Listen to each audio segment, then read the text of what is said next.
नीतीश बाबू, अगर आप इतने कमजोर और असहाय महसूस कर रहे थे तो भैया हम लोग को भी फोन करके बता देते कि भाई मैं मजबूर हूँ, बहुत कम विधायक आए हैं और भाजपा का सिर्फ बिहार में नहीं पूरे देश में गुंडा राज चल रहा है।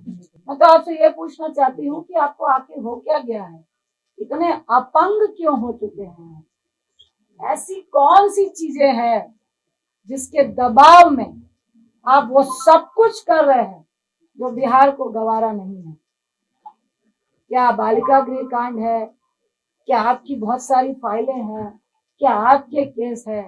नीतीश बाबू, मेरा मन नहीं है लेकिन बताइए, 91 में आप पे हत्या का केस हुआ, 2011 में आपने उसको रफा दफा किया। मैं पूरी बात रूढ़ी जी नहीं बताऊंगी, आप पायलट थे, आप कैसे क्या किए, किनको नौकरियां दिलाइया, किसके आशीर्वाद से आप राजनीति में आए, कैसे मंत्री बने, और आपके घर में उत्तराखंड में फार्म हाउस से लेकर बिहार से लेकर दिल्ली से लेकर कहां कहां पे जितने भी स्टाफ हैं, रूडी साहब आप ही बता दीजिए, सैलरी कहां से उठाते हैं? जिनके घर पत्थर शीशे के हों, और वैसे लोगों को पत्थर मत मारिए जो सड़क पे पहले से खड़ा है। और जिन माफियाओं से मिलकर ड्रग्स की कालाबाजारी हो रही है, ऑक्सीजन की कालाबाजारी हो रही है, रेमडेसिविर की कालाबाजारी हो रही है, ये खुंदक सिर्फ पप्पू जी के राजनीतिक कद से नहीं है, ये खुंदक आपकी और ड्रग्स कंपनियों की, अरे बोल लो भाई, तुम लोग पीछे जो एक साथ मिली भगत से जो आप पैसा कमाने में आज बिहार में रोक लग रही थी।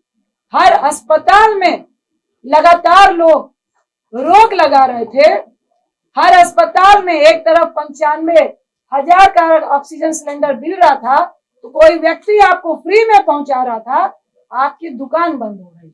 महामारी से अगर 10 लोग मर रहे हैं, पर आपके कारण 500 लोग का आंकड़ा जो हो रहा है वो आप लोग के कारण हो रहा है, वो आपकी दी हुई असुविधा के कारण हो रहा है। पप्पू जी का सीवियर इन्फेक्शन है, सुन लीजिए, शुगर के पेशेंट हैं और 1.25 महीने पहले उनका गॉल ब्लैडर का ऑपरेशन हुआ है, उनके लीवर में 30% प्रॉब्लम है, और अभी मैं आते वक्त भी जो डॉक्टर ने ऑपरेट किया उनसे बात करके आई हूं कि हैवी रिस्क है कि उनको दोबारा इस हालात में इन्फेक्शन के चांसेस हैं, क्योंकि बहुत नया ऑपरेशन है, उसके साथ ही उनको सीवियर इन्फेक्शन थे जिसकी सारी रिपोर्ट आपको दी गई है। सबसे पहले आप सबका धन्यवाद करते हैं कि आप लोग, हमने आप लोगों को बुलाया बातें करने के लिए और आप लोग मैं आप सबका धन्यवाद करती हूँ। दूसरा, बिहार के तमाम पार्टियों, MLA, MP, छोटे जनप्रतिनिधि, बड़े जनप्रतिनिधि, इवन जदयू के भी, भाजपा के भी, राजद के भी, CPI CPM के भी, तमाम लोगों ने, कांग्रेस के भी, तमाम कई मंत्रियों ने भी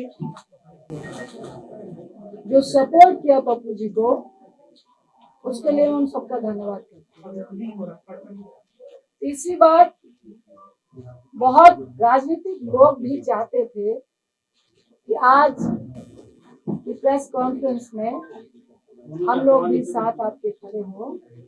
मैं उन सब से माफी चाहती हूँ, क्योंकि मेरा मकसद आज भी अभी तक राजनीति खेलने का नहीं है। ये महामारी का वक्त है, इसलिए मैं उन सब से माफी चाह रही हूँ, क्योंकि सत्ताधारियों को ऐसा कुछ भी मैं महसूस नहीं कराना चाहती जिसकी आड़ में वो लगे हुए हैं।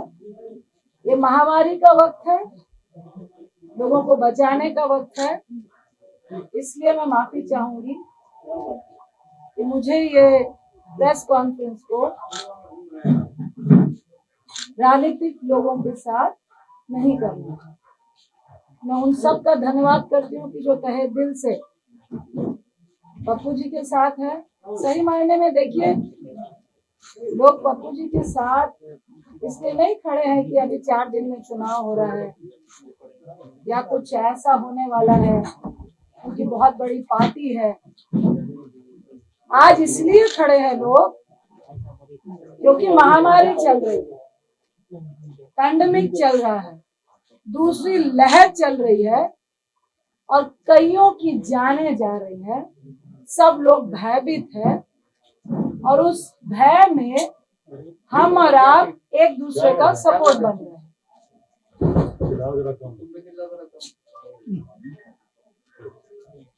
देखिए, मुझे अच्छा नहीं लग रहा कि मैं नीतीश बाबू को कुछ ऐसे सवाल करूं, रूडी साहब से कुछ ऐसे सवाल करूं, भाजपा से कुछ ऐसे सवाल करूं इस वक्त जो मेरे चरित्र में नहीं है। पप्पू जी को आज जेल भेज दिया गया। क्यों भेज दिया गया? किस लिए भेज दिया गया? ऐसा क्या उल्लंघन किया था? ऐसा कौन सा अपराध था? 32 साल पुराना केस, सुबह 9 बजे से घर से लेकर गए हैं। पहले बोला लॉकडाउन का उल्लंघन है। भाई, दिल्ली में लॉकडाउन का उल्लंघन, अगर आपने मास्क नहीं पहना है 500 रुपए का पर्ची काट के आपको बॉन्ड करके भेज देते हैं, ये होता है लॉकडाउन का उल्लंघन। अगर आप ब्रैकेटिंग के पास हैं, जाना चाह रहे हैं, आपके पास कोई सर्टिफिकेट या आप किस लिए जा रहे हैं नहीं है, तो आपको 1000 रुपए 2000 रुपए का चालान है। लॉकडाउन का उल्लंघन वही होता है। उनको लगा कि अब लॉकडाउन का उल्लंघन से तो बात नहीं बनेगी। तो ये कौन लोग थे, किनके इशारे पे हुआ? नीतीश बाबू, अगर आप इतने कमजोर और असहाय महसूस कर रहे थे तो भैया हम लोग को भी फोन करके बता देते कि भाई मैं मजबूर हूँ, बहुत कम विधायक आए हैं और भाजपा का सिर्फ बिहार में नहीं पूरे देश में गुंडा राज चल रहा है। जो वो चाहते हैं वो ही करते हैं। सत्ता में अगर आप हैं तो वो चोर नहीं है, अगर आप सत्ता में नहीं है तो आप चोर। मुझे तो परेशानी के साथ हंसी भी आ रही थी कि ना चोर को पकड़ूंगा ना चोरी को पकड़ने दूंगा, ना मैं खुद काम करूंगा ना किसी को काम करने दूंगा। देखिए मुख्यमंत्री साहब, ये किसी पर छींटाकशी का वक्त नहीं है और मुझे आपसे कोई निजी दुश्मनी नहीं है। मैं तो आपसे ये पूछना चाहती हूँ कि आपको आखिर हो क्या गया है? इतने अपंग क्यों हो चुके हैं? ऐसी कौन सी चीजें हैं जिसके दबाव में आप वो सब कुछ कर रहे हैं जो बिहार को गवारा नहीं है? क्या बालिका गृह कांड है? क्या आपकी बहुत सारी फाइलें हैं? क्या आपके केस है? नीतीश बाबू, मेरा मन नहीं है लेकिन बताइए, 91 में आप पे हत्या का केस हुआ, 2011 में आपने उसको रफा दफा किया और हम भी चाहते हैं, हम भी समझते हैं कि राजनीति में केसेस होते हैं, कानून अपनी कार्रवाई करता है। 89 पे पप्पू जी पे केस हुआ। अभी वो तीनों लोग जो इस कांड का सूचक था, जो जिसने बोला कि मेरा किडनैप हुआ और जो गवाह था, उन तीनों का वीडियो चल रहा है कि ये केस फर्जी है। 32 साल पुराना केस आपको इस महामारी के वक्त याद आया, क्यों? इसी में सारी बातें छुपी है। रूडी साहब, क्या बोलूं? मुझे तो एक शब्द नाम लेने का मन नहीं कर रहा और मैं उनसे ये सबसे पहले मैं आपके माध्यम से उनसे पूछती हूँ कि आपका राजनीतिक इतिहास क्या है? आप राजनीति में कैसे आए? क्या संघर्ष किया? मैं पूरी बात रूडी जी नहीं बताऊंगी। आप पायलट थे, आप कैसे क्या किए, किनको नौकरियां दिलाइया, किसके आशीर्वाद से आप राजनीति में आए, कैसे मंत्री बने, और आपके घर में उत्तराखंड में फार्म हाउस से लेकर, बिहार से लेकर, दिल्ली से लेकर, कहां कहां पे जितने भी स्टाफ हैं, रूडी साहब आप ही बता दीजिए सैलरी कहां से उठाते हैं? जो कॉन्स्टिट्यूशन क्लब में आपको इंचार्ज बनाया गया, वहां पे कितना घोटाला हुआ वो आप ही बताएंगे। वहां कितने स्टाफ हैं और कितने काम कर रहे हैं और कितने आपके यहाँ पे काम कर रहे हैं वो भी आप ही बताएंगे। आप स्किल इंडिया के मिनिस्टर थे, मोदी साहब ने आपको क्यों हटाया वो भी आप ही बताएंगे। एम्बुलेंस के ड्राइवर को स्किल इंडिया के तहत आपको ट्रेनिंग देनी थी, क्यों नहीं दी वो भी आप ही बताएंगे। मेरा तो सवाल इतना है कि जिनके घर पत्थर शीशे के हों, और वैसे लोगों को पत्थर मत मारिए जो सड़क पे पहले से खड़ा है।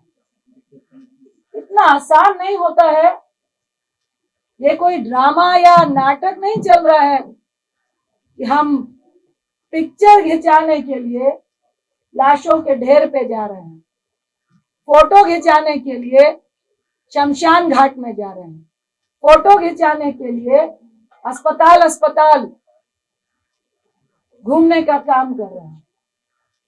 ये मजाक नहीं है। रूडी साहब, मुख्यमंत्री साहब और ये भाजपाइयों कमरे में बैठ के लॉबी लॉबी खेलने में बहुत मजा आता है, मॉडलिंग करते हुए सेटिंग करने में बहुत मजा आता है। और रूडी साहब की राजनीति हैसियत राजनीतिक व्यक्ति से ज्यादा सेटिंग और लॉबी लॉबी करने वाली है। आज उसी के बल पे जिस तरह आपने पप्पू जी को जेल भेजने का काम किया है, भाई वो तो सड़क पे खड़े थे, अपनी मौत का कफन बांध के परिवार को, पत्नी को, बच्चे को, तमाम लोग को छोड़ के पहले ही अपनी जान देने के लिए खड़े थे। आपने उनको जेल भेज दिया, डरा दिया आपने। कितना डराएंगे?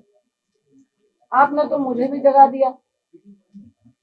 मैं एक सेकंड भी बाहर मास्क के बगैर नहीं रहती हूँ, लेकिन आज हूँ।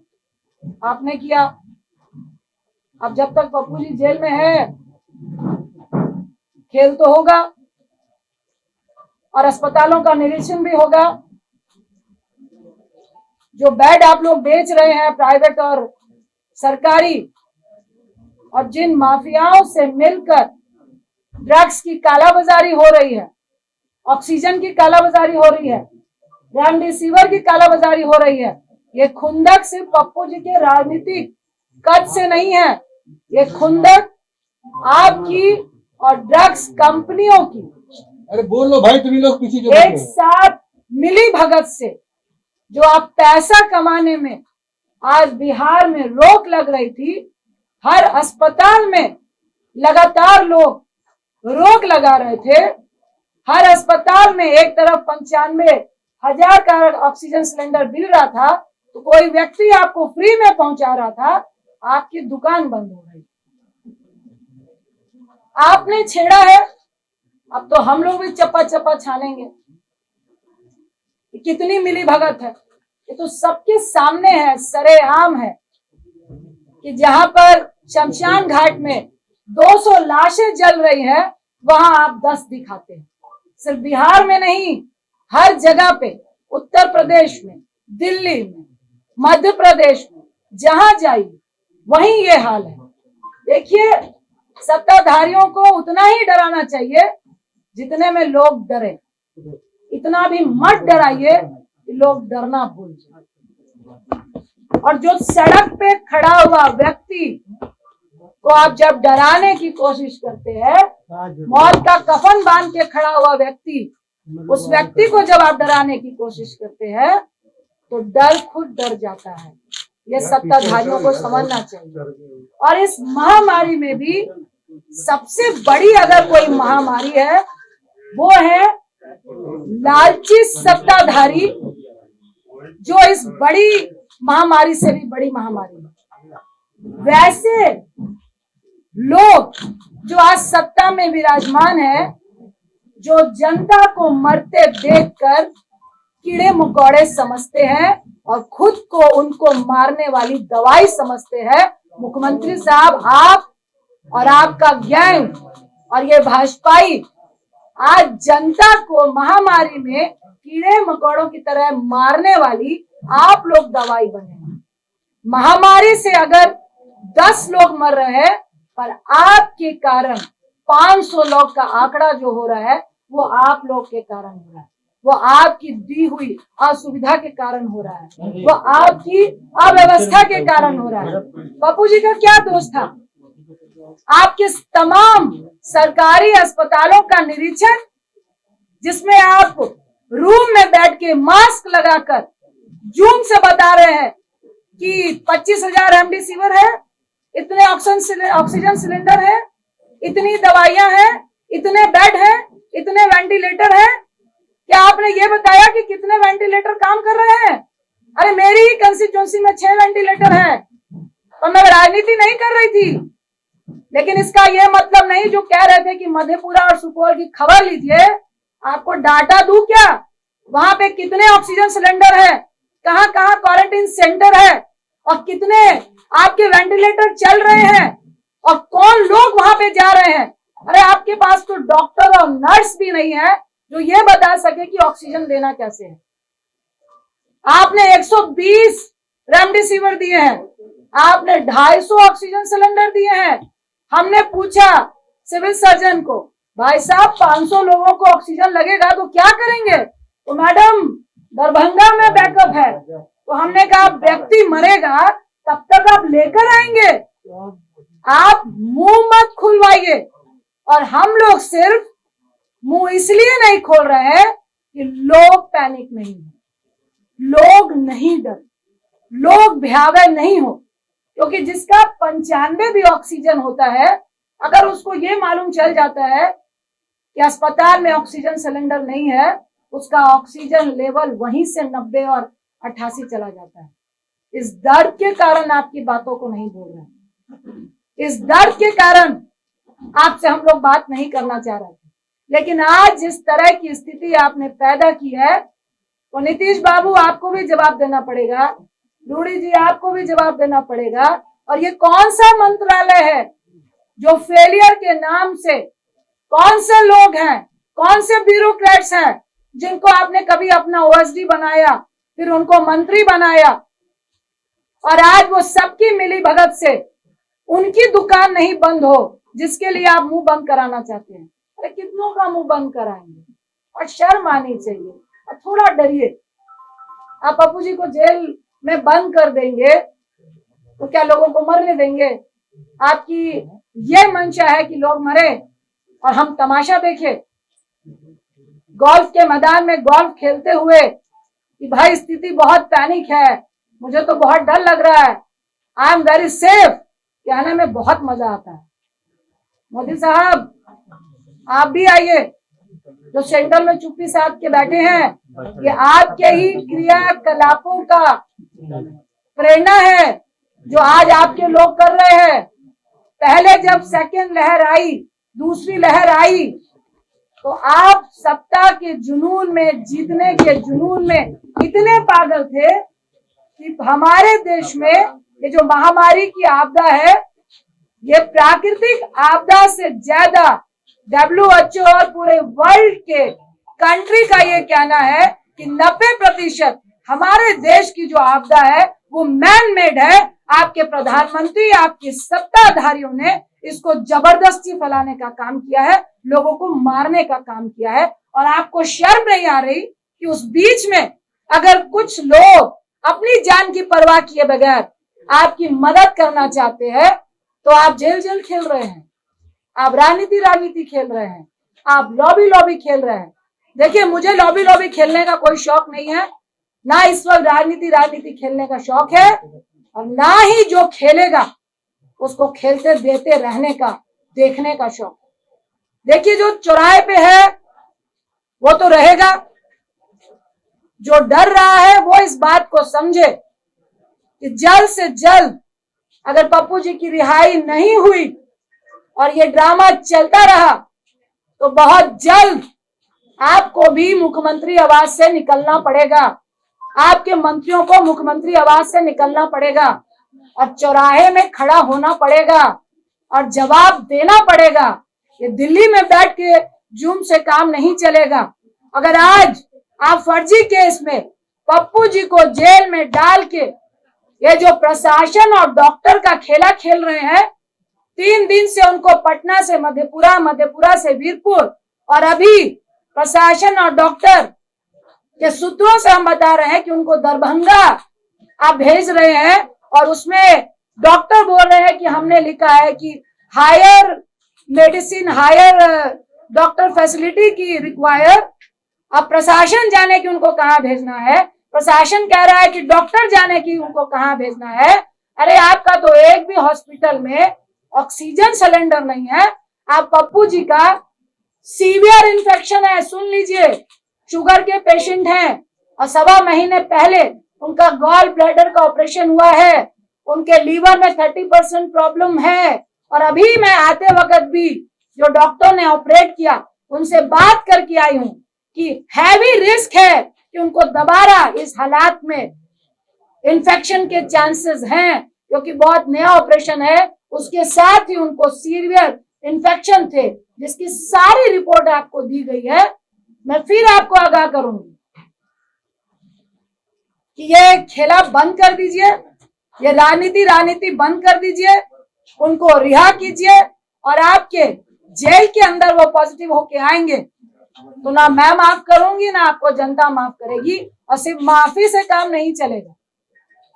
अगर चंद दिन के अंदर, 2 दिन के अंदर पप्पू जी रिहा नहीं होते हैं और आप ये डॉक्टर और प्रशासन का खेल खेलते हुए उनको हर दिन गाड़ी में 4-4 लोगों के साथ बैठा बैठा के जो घुमाने का आप काम कर रहे हैं, तो आप भाजपाई लोग भी सुन ले, मुख्यमंत्री साहब भी सुन ले। रूडी साहब, आपकी जो एम्बुलेंस घर में थी वो सरकारी खजाना था और एक तरफ लोग 12,000 रुपए पर किलोमीटर एम्बुलेंस के लिए दे रहे थे और तब भी नहीं मिल रही थी।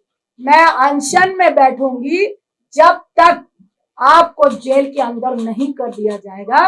ये खेला खेलना बंद कर दीजिए, ये गंदी राजनीति महामारी के वक्त बंद कर दीजिए। आज मैं फिर कह रही हूं कि मुख्यमंत्री साहब फोन कीजिए। अगर आपको लगता है कि कोई मदद करने में राजनीति कर रहा है, मुझे फोन कीजिए, पप्पू जी को फोन कीजिए और बताइए कि पप्पू जी मदद कीजिए, महामारी है, हम सब मिलके काम करेंगे। लेकिन ऐसे मत कीजिए जहां आपको लग रहा है राजनीति हो रही है। हम आपको सहयोग देने के लिए तैयार हैं। फिर आपको आगाह कर रही हूं, इस महामारी में राजनीति मत कीजिए, किसी की जान मत लीजिए। अगर हमारी फैमिली को आप खतरे में डालेंगे, अगर आप बिहार की जनता को खतरे में डालेंगे, अगर हमारे बच्चों को आप खतरे में डालेंगे, तो आपका परिवार भी मुख्यमंत्री आवास में नहीं बैठ पाएगा।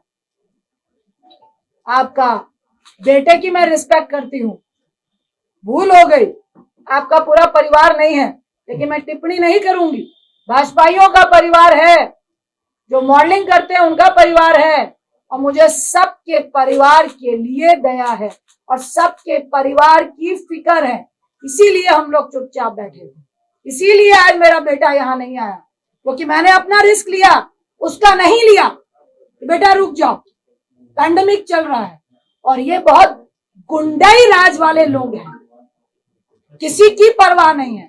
जब जनता को ये कीड़े मकोड़े समझते हैं तो हम लोग की क्या औकात है।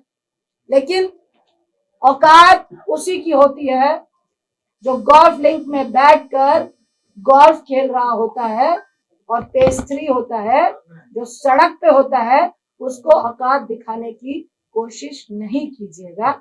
मैं इतना ही कह के मुख्यमंत्री साहब अब ये राजनीति बंद कर दीजिए। उनको इस फर्जी केस से वीडियो वायरल हो रहे हैं, वो सब दिख चुका है कि वो फर्जी केस है, उनको रिहा कीजिए और हम लोग सब मिलकर इस महामारी से लड़िए। क्योंकि एक तरफ आप इतनी घटिया राजनीति कर रहे हैं और दूसरी तरफ तीसरी लहर की बात इस देश में हो रही है, उसकी चिंता कीजिए। अपनी राजनीतिक रोटियां सेकने की चिंता मत कीजिए। अगर आपको डर लग रहा है उनके कद से, तो चुनाव अभी बहुत दूर है।